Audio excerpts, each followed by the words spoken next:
The multiplayer side of Halo has always been a little bit more fast and loose. In multiplayer, everything and anything can happen.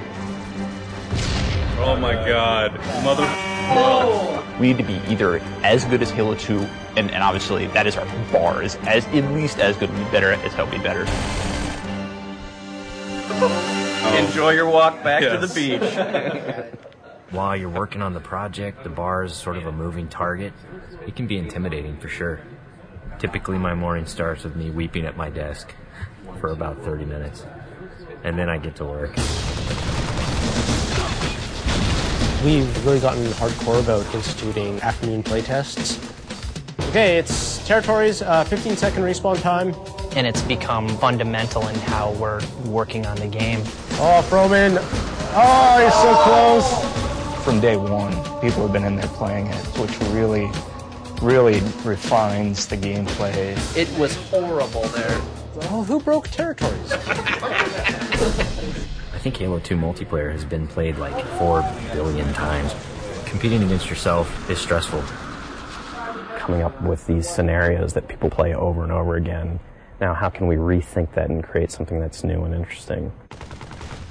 We started getting more into these asymmetrical maps where it's offense versus defense, where that's a choke point that you want to hold. And I think High Ground is an example of that. Some of the specific things that we tried out were having a wall that you have to get past. That sort of defined whether you won or lost the game. And then we stuck some towers in, and we put AI gunners on all the towers. So as you're running up the hill, you're just getting tagged by all these AI guys. That's the direction that we went. We're like, whoa, that's way too hard. In this version, the wall is actually perpendicular to the hill. And in the final version of High Ground, that wall has been rotated 45 degrees because it had 2 turrets up here as well as 2 turrets in the other tower. So there was a lot of firepower coming down on the hill. That got all simplified into 1 turret actually right above the gate, which we felt was not as brutal to the attackers. It's pretty obvious to us when we start working on these maps that they have to be fun for the 100th and the 200th and the 1000th time. You weren't figuring out the switches in the doors? Yeah, the glows are like you want to walk up and fight. Watching people run through your map challenges a lot of the assumptions you made about it. Like, oh, I think people will use this hill for sniping them, and then no one uses it. Then you get great comments like, this map sucks, I hate this spot, I hate you. A lot of the time that we spend on these levels are in the details, making sure that the run to a weapon is equal for different areas, getting the distances right for flag captures. Because we make such an effort to place titled objects in a level, like the waterfall, the bridge, the porta potty, people can say the flag is down by the porta potty. That immediately helps with that social aspect. Don't tell them about the porta potty. One of the things that we talked about in pre-production was player movement, and that's where the man cannon came from. There's different ways to move the player around the map.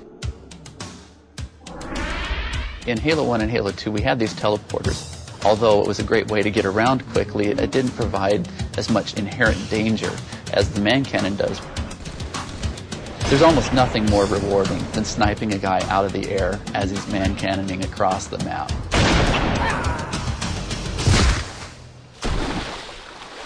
Whatever weapon that you start off every round with is going to really affect the decisions you make. There's this thing we didn't really identify in Halo 2, that if you spawn everybody with a dual-wieldable weapon like the SMG, it changed the game. People stop meleeing and people stop grenading because when you're dual-wielding, you can't do either of those.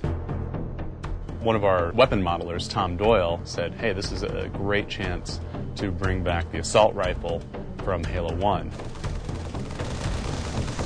The assault rifle's design language really works well with the Master Chief. It has such a unique kind of silhouette and look to it that we really didn't want to change with what is already a Halo canon. But in terms of design and gameplay, it's been adjusted pretty considerably.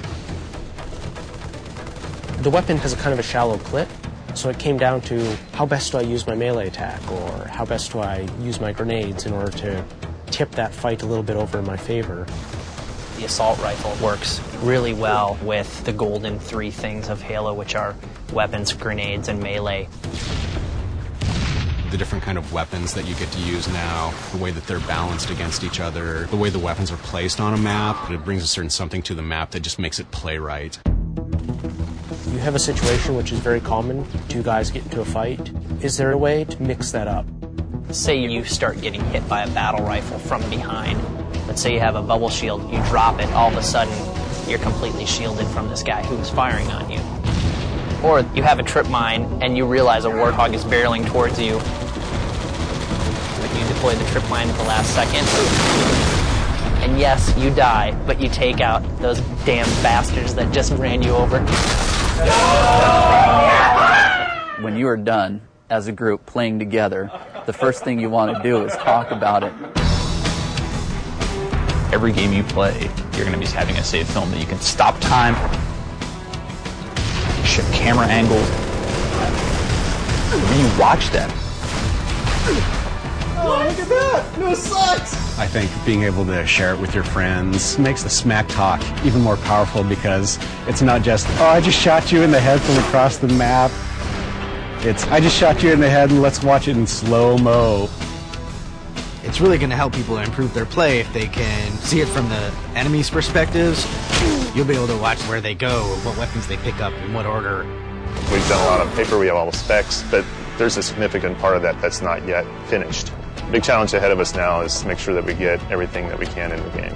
We're going to be what we're going to be, and we think it's really good, but everybody's expecting it to be really good, so we got to beat those expectations somehow. That's what's tough, yeah. That's what makes me cry at my desk.